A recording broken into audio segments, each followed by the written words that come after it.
जी हाँ, नमस्कार साथियों। इस ऑनलाइन प्लेटफ़ॉर्म में आप सभी का पुनः स्वागत है और इस वीडियो के माध्यम से हम प्रदूषण को समझने वाले हैं क्योंकि प्रदूषण एक ऐसा टॉपिक है साथियों, जो संविदा शिक्षक वर्ग 3 के लिए बहुत ही ज़्यादा महत्वपूर्ण है क्योंकि यहाँ से काफ़ी अच्छे लेवल से क्वेश्चन आपको एग्ज़ाम में देखने को मिल सकते हैं। यदि आपने ओल्ड पेपर हल करना स्टार्ट कर दिया है, तो आप सभी को पता होगा कि वहाँ पे किस लेवल के क्वेश्चन ईवीएस में पूछे जा रहे हैं। क्योंकि ईवीएस ही नहीं, हर एक सब्जेक्ट के क्वेश्चनों को देखना बहुत ही ज़रूरी है, जिससे हमें क्वेश्चनों का लेवल हमें पता चलता है साथियों, उस आधार पे हम तैयारी कर पाते हैं।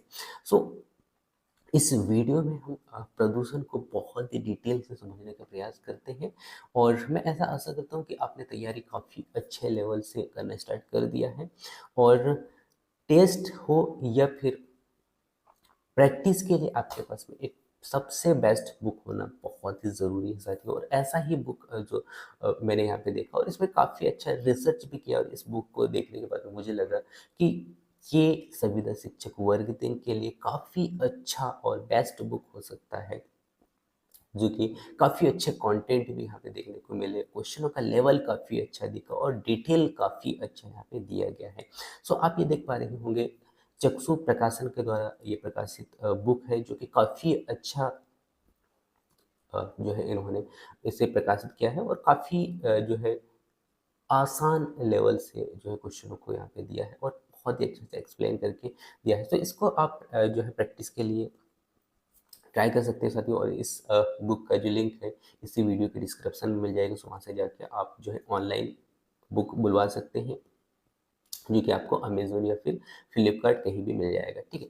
सो इस बुक को आज एक बार आप ज़रूर ट्राई कीजिएगा, ठीक है। इसके बाद में हम यहाँ पे नज़र डालते हैं पॉल्यूशन यानी कि प्रदूषण पे, ठीक है।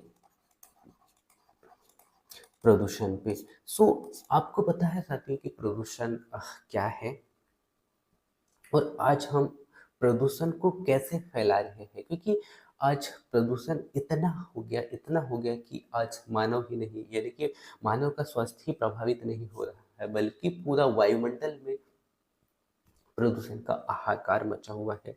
और इसका परिणाम जो है पृथ्वी पर रहने वाले समस्त जीवों को कहीं ना कहीं भोगना पड़ रहा है। और इस प्रदूषण का जो मेन कारण या हम कह सकते हैं प्रदूषण बढ़ाने का जो काम किया है इंसान ने, और नतीजा जो है सभी को यहाँ पे भोगना पड़ रहा है।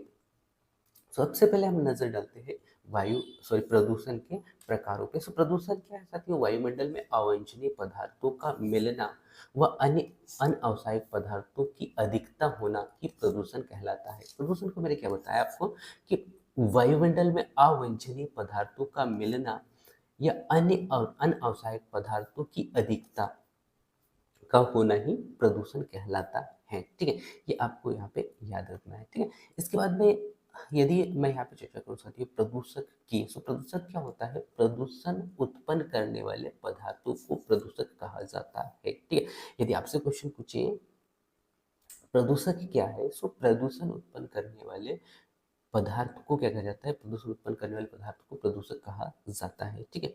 ये आप देख पाए होंगे। इसके बाद में हम यहाँ पे नजर डालते हैं प्रदूषण के प्रकार पे, क्योंकि प्रदूषण कैसे फैलता है, कहाँ कहाँ फैलता है, और प्रदूषण के प्रकारों में हम किस किस आधार पर प्रदूषण को अलग अलग कैटेगरी वाइज बांट के पढ़ते हैं या समझते हैं। सो सबसे पहले यहाँ पे आपको देखने को मिलेगा स्वरूप के आधार पे। हम एक एक पे नजर डालेंगे कि स्वरूप के आधार पे हम किस किस अलग अलग कैटेगरी में बांट के पढ़ते हैं। सो पहले तो आपको यहाँ पे नजर रखना है क्या प्रदूषण के प्रकार में स्वरूप के आधार पे हम पढ़ेंगे। इसके बाद में उत्पत्ति के आधार पे, अवस्था के आधार पे और अपघटन के आधार पे अलग अलग, ठीक है। तो स्वरूप के आधार पे आपको देखने को मिलेगा कि प्राथमिक प्रदूषक और द्वितीयक प्रदूषक, है ना।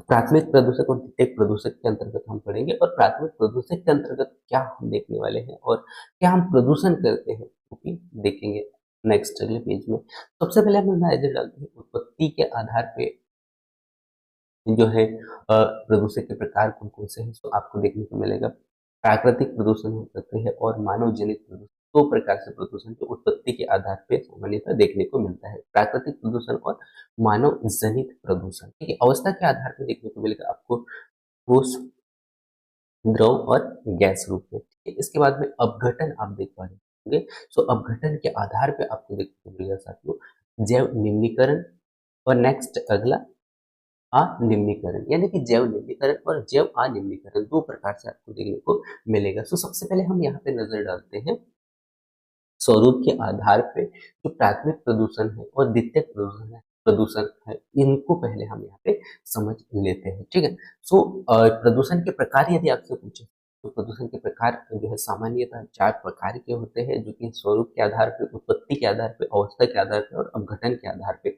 इसके बाद में जो है इन चारों को अलग-अलग भागों में बाँटा गया है। जैसे कि आप देख पा रहे होंगे स्वरूप के आधार पे प्राथमिक प्रदूषक और द्वितीयक प्रदूषक, ठीक है। तो हम स्वरूप के आधार पे हम यहाँ पे समझते हैं कि स्वरूप के आधार पे हम प्राथमिक जो प्रदूषक है वो किस प्रकार हम यहाँ पे देखते हैं और कैसे प्रदूषण फैलाते हैं, ठीक है।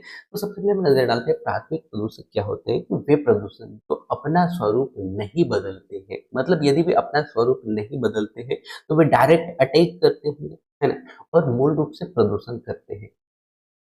यानी कि यहाँ पे हम कह सकते हैं साथियों, ये अपना स्वरूप बदलते नहीं है, बल्कि ये सीधे सीधे तौर पे सीधे तौर पे प्रदूषण प्रदूषण फैलाते हैं, ठीक है।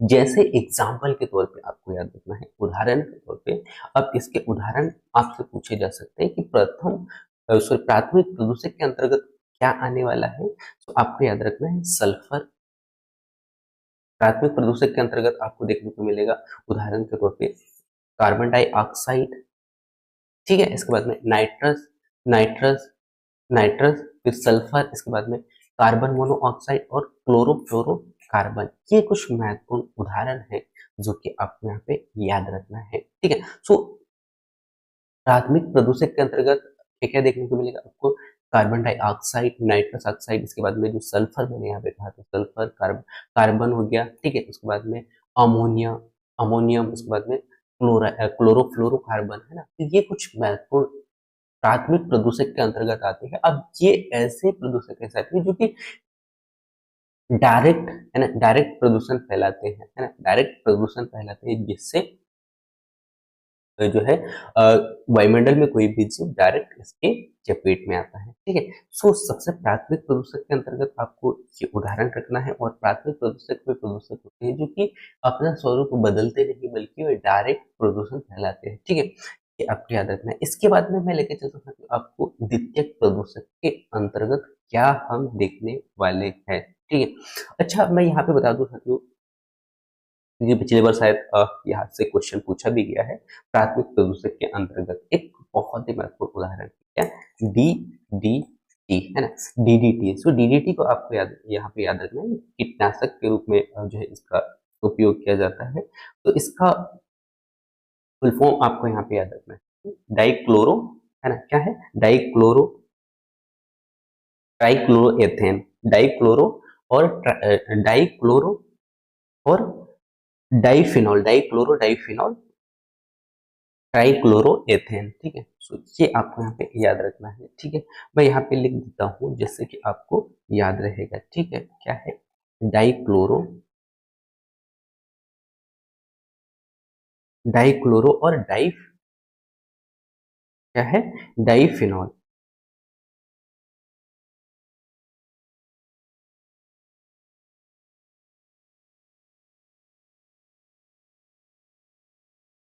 ठीक है, डाइफिनॉल, और टी से होगा ट्राइक्लोरोएथेन, एथेन।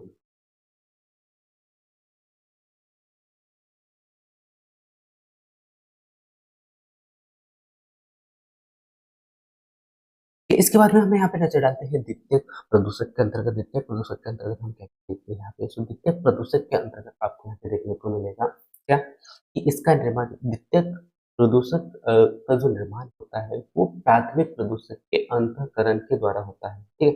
अंतर नहीं है, अंतःकरण के द्वारा, अंत क्रिया के द्वारा जो है इनका निर्माण होता है, ठीक है। सो ये आपका यहाँ पे याद रखना है। इसके अंतर्गत हम क्या क्या देखते हैं, उस पे हम नजर डालते हैं। सो द्वितीय प्रदूषक के अंतर्गत आपको देखने को मिलेगा साथ में सबसे अच्छा उदाहरण है H2SO4 का, सल्फ्यूरिक अम्ल का, ठीक है, और साथ ही साथ कोहरा का। सो ये ऐसे प्रदूषक होते हैं जो प्राथमिक प्रदूषक के अंतर्गत इनका निर्माण होता है और ये वायु के द्वारा प्रदूषित होकर अंतःक्रिया करके जैसे पानी पानी हो गया इसके रूप में आता है। ठीक है, तो H2SO4 उदाहरण आपको याद रखना है।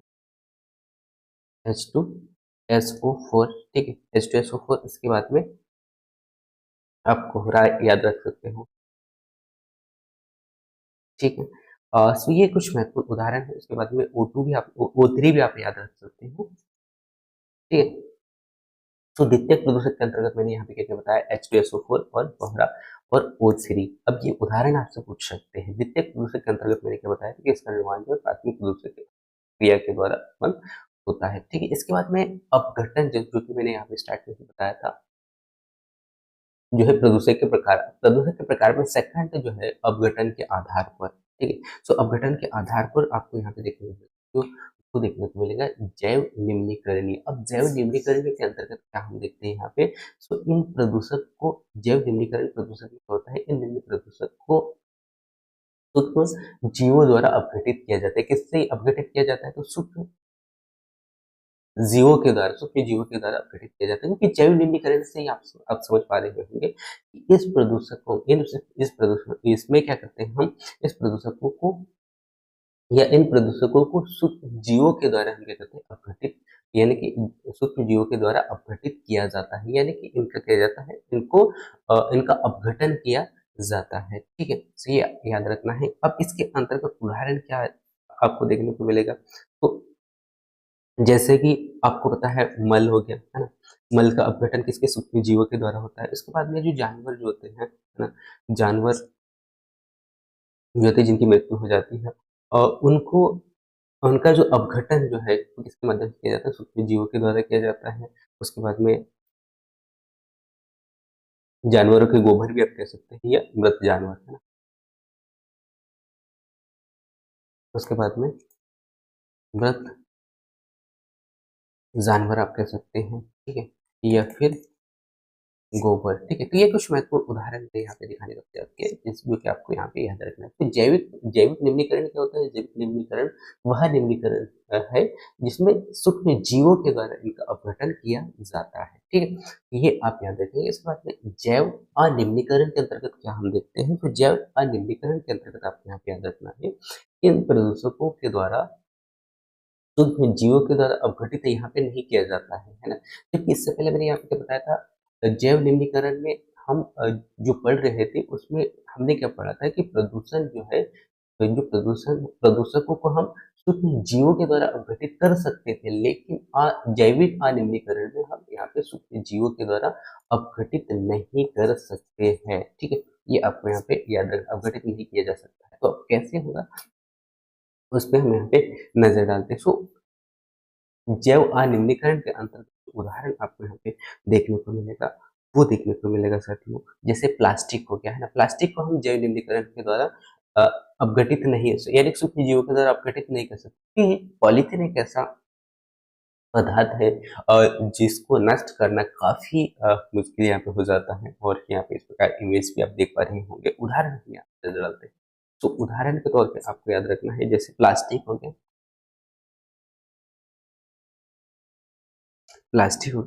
कांच, सेकंड कांच, ठीक है?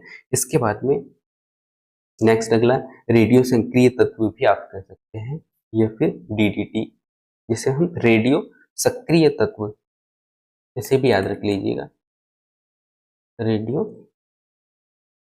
सक्रिय तत्व, ठीक है? तो ये कुछ महत्वपूर्ण उदाहरण है जो जैव अनिम्नीकरण के अंतर्गत आते हैं, जिनको हम डायरेक्ट यानी कि सूक्ष्म जीवों के द्वारा नष्ट नहीं कर सकते या अपघटित नहीं कर सकते हैं, ठीक है? सो यहाँ से क्वेश्चन डायरेक्ट यही क्वेश्चन पूछा, ऐसे ही क्वेश्चन पूछा जाएगा साथियों, जैसे कि अनिम्नीकरण के अंतर्गत क्या आता है, या फिर जैव निम्नीकरण के अंतर्गत क्या आता है ना? तो जैव निम्नीकरण के अंतर्गत मैंने क्या बताया था कि ऐसा अपघटन या यानी कि ऐसे प्रदूषण या इस प्रदूषण को हम अपघटित किसके, सूक्ष्म जीवों के द्वारा कर सकते हैं, और जबकि जैव अनिम्नीकरण में हम जीवों के द्वारा नहीं कर सकते, क्योंकि इसके अंतर्गत जैसे प्लास्टिक हो गया, कांच हो गया, रेडियो संक्रिय तत्व हो गए, जिनका अपघटन जो है सूक्ष्म जीवों के द्वारा नहीं किया जा सकता, क्योंकि ये बहुत दिनों तक जो है ऐसे ही जमीन पे पड़े रहते हैं, इनको नष्ट करना काफी मुश्किल है। ठीक है, इसके बाद में नेक्स्ट अगला आपको देखने को मिलेगा उत्पत्ति के आधार पर प्रदूषण, है ना।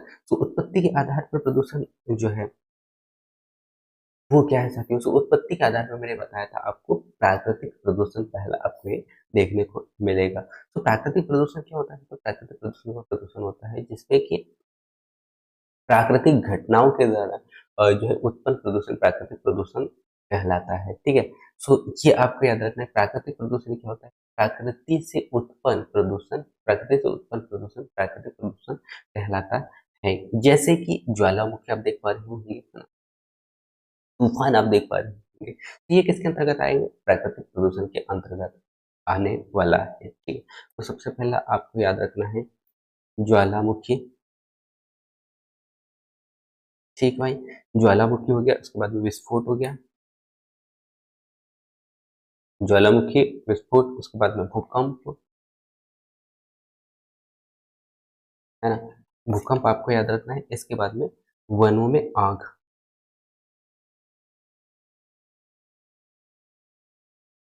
ठीक है, उसके बाद में बाढ़ और सुनामी,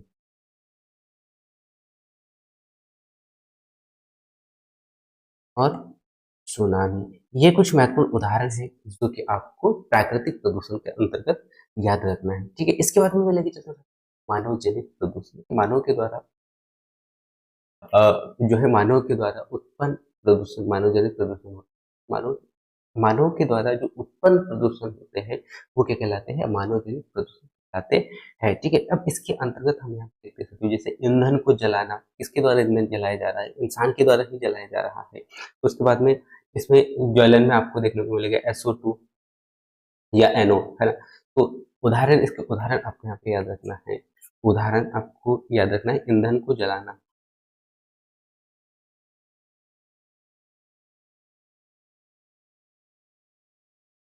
जलाना जिसमें कि SO2 और NO, ये कुछ महत्वपूर्ण उदाहरण है जो कि आपको मानव जनित प्रदूषण के अंतर्गत याद रखना है। इसके बाद में नेक्स्ट अगला आता है कि अवस्था के आधार पर, है ना। सो अवस्था के आधार पर हम क्या देखते हैं ताकि उस अवस्था के आधार पर आपको देखने को मिलेगा ठोस, है ना।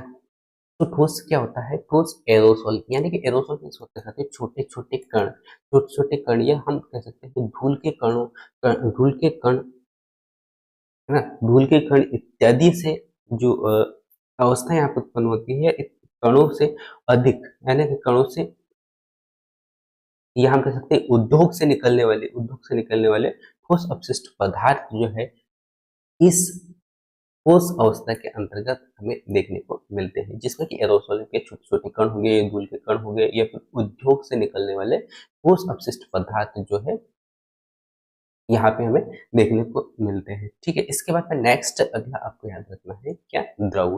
तो द्रव, द्रव के रूप में आपको देखने को मिलेगा साथ में जैसे यूरिया हो गया, है ना, अमोनिया हो गया, या ऑयल हो गया। ठीक है, जिसमें कि आपको देखने को मिलेगा यूरिया हो गया, है ना, यूरिया हो गया और तरल द्रव हो गया, इसके बाद में अमोनिया और तेल इत्यादि आपको यहाँ से देखना देखने को मिलता है। ठीक है, जो कि अवस्था के आधार पे। ठीक है, इसके बाद में लास्ट आता है गैस, जिसमें कि गैस में बहुत सारे उदाहरण आपको देखने को मिलेगा साथियों, जैसे CO2 हो गया, इसके बाद में COO हो गया, इसके बाद में SO2, है ना, इसके बाद में एन NO इत्यादि आदि, है ना। तो ये कुछ महत्वपूर्ण उदाहरण थे जो कि अवस्था के आधार पर होने वाले थे। सो यहाँ पे हमने जो है